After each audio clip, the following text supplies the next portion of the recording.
la moneda telemàtica nominativa comunitària i el capitalisme comunitari. Quina parauleta, no? Capitalisme comunitari. És que volem explicar-vos avui una solució dels mals d'aquest món. Veiem com per regenerar la societat, que tota la gent que estem aquí, en aquesta universitat avui, el que volem és regenerar la societat d'alguna manera. Veiem que les coses no van bé, com ens ha explicat ara la pel·lícula aquesta del diner com a deute, entre altres coses. Calen uns canvis en profunditat. Però aquests canvis en profunditat s'han de fer, per una banda, a l'estructura social, és a dir, és evident que el tema del diner, que és central de l'economia, s'ha de canviar, que se'ns l'han de mirar de molt de prop i canviar-lo. Les lleis s'hauran de tocar i cal augmentar el control popular de tot plegat, perquè si no ens trobem que realment qui està controlant són 4 persones perquè simplement tenen un gran poder econòmic. I això no pot ser. Per resoldre això d'aquí, es va fundar sobre la base d'unes idees que ja venen de l'any 1926, unes idees d'Agustí Xaló, Agustí Xaló de Sobirà, que en parlarem després, una persona estupenda, que ens va deixar l'any passat. L'any 1984 va fundar Bardina, a partir d'aquestes idees. Veurem després què és el que és Bardina. A banda de l'estructura social, és necessari també canviar el comportament de les persones, és a dir, les persones que tenim ganes de fer bé les coses, però dins d'una estructura que no ens permet fer-ho bé, la cosa no va. I viceversa. Si tenim una estructura social adequada, però per sota la gent sempre està intentant escapar-se'n, tampoc anem bé. Les dues coses són necessàries. I aleshores això, que una sèrie de persones, amb una organització, una associació que es diu Ecoval, i després Ineval, vam començar a treballar el tema de l'educació. El tema de l'educació i també amb el mateix Agustí Xaló, que va participar-hi molt entusiastament quan ho vam començar, es va fer Ineval, que es dedica a l'educació en valors humans. Aleshores, per un cantó, Bardina, l'estructura social, i per l'altra banda, Ineval, el comportament de les persones. Avui parlarem de l'estructura social i del tema del diner. Només esmentarem que quan fem educació en valors humans el fem a infants i adolescents, empresaris i treballadors i al comú de la gent. I que això està funcionant, això s'està fent. I quan parlem de valors humans estem parlant de veritat, acció justa, pau interior, amor i no violència, que segurament són coses que us cauen com simpàtiques a tots, perquè són els valors de tots. Estem parlant de dir allò que és cert i que cal dir, de fer allò que és correcte i fer-ho amb eficàcia i amb eficiència. Estem parlant d'estar lliure de la influència de les emocions, fer les coses sense visceralitat. Els nostres polítics estimulen la visceralitat, alguns, tant com poden, no ha de ser. D'estar lliures de la influència de les emocions. Hem d'estar oberts, sense barreres, que això és l'amor, obrir-se, donar-se, obrir-se.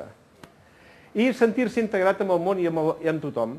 Això, esclar, quan parlem d'ecologia, és un cas particular d'això que estem dient, que en diríem la no violència. Bé, aquí acabem el tema dels valors humans i anem a parlar del Centre d'Estudi Joan Bardina i de què és. Joan Bardina va ser un pedagog, un mestre de mestres, que és de l'any 1877. Catalunya ha estat sempre molt fèrtil amb aquest tipus d'iniciatives. Ell va ser realment un precursor. I quan estem parlant del Centre d'Estudi Joan Bardina, probablement estem parlant de l'entitat degana de tots els que es mouen aquí en aquesta universitat avui. Són les iniciatives més antigues i al mateix temps creiem que són les més capdavanteres i les que poden tenir més èxit. Veiem per què. El va començar l'Agustí Xaló, com dèiem abans, no? L'economia original. S'us acut com va començar l'economia?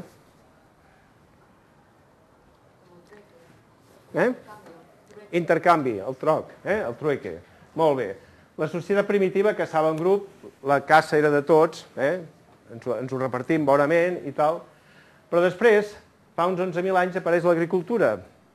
L'agricultura permet que n'hi hagi uns que es posin a treballar a la terra, surt el fruit de la terra i comença que al principi també és comunitària i si hi havia alguna transacció, bé, la gent s'intercanviava les coses, estàvem encara en una economia de troc. Però què va passar? Que arriba un moment en què el volum dels intercanvis i la distància dels intercanvis demanava alguna forma d'enregistrament. I així va néixer la moneda. Jo li envio a l'Enric, o el Llorenç li vol enviar a l'Enric 7 cabres i me les dona a mi perquè els hi porti. Jo vinc allà, Enric, aquí tens les 6 cabres que m'ha donat la... T'has quedat amb una, Ja me n'he quedat amb una. Aleshores, cal alguna cosa perquè això no passi. I aquesta cosa van ser, això, les bombolles de fang.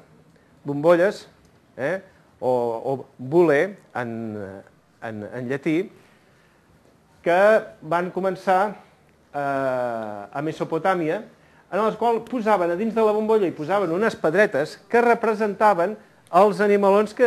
O sigui, aquí hauríem posat 7 pedretes, per exemple. I quan li arriben a l'Enric obre la bombolla i em diuen a mi, ei, tu, que aquí n'hi ha 7 i tu m'estàs donant 6. Què ha passat amb l'altre? Diríem, el programa resolt.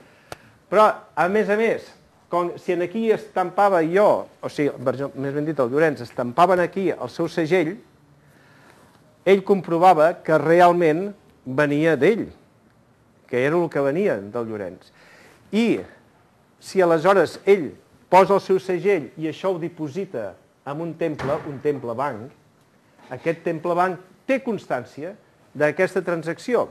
I el Llorenç, que ha enviat els 7 cabres, quan necessiti alguna altra cosa, se'n va al banc i els diu, oi que teniu aquí la prova de que jo vaig lliurar aquestes 7 cabres? Sí senyor, miri, està en aquest prestatge. Bé, aquestes pedretes, que se'n deien càlculi, és l'origen del càlcul, de la paraula càlcul. Fixeu-vos que bonic que és això d'aquí. Càlcul vol dir pedra. Després ja van dir, escolta, per què fem les pedres? Posem unes marques a fora, posem els segells i ja està. I això és l'antecessor de l'escriptura. Aquestes bombolles que ja van passar a no ser bombolles, sinó simplement un retall de la bombolla, i per això són aquestes tauletes còncaves que es troben per milers i centenars de milers en les excavacions de Mesopotàmia, que deien, ara sí que hem trobat aquí un tresor de literatura i de coses. Què literatura? Tot eren marques, dient quants vens o quantes, no patates perquè venien d'Amèrica, però quantes coses havien intercanviat.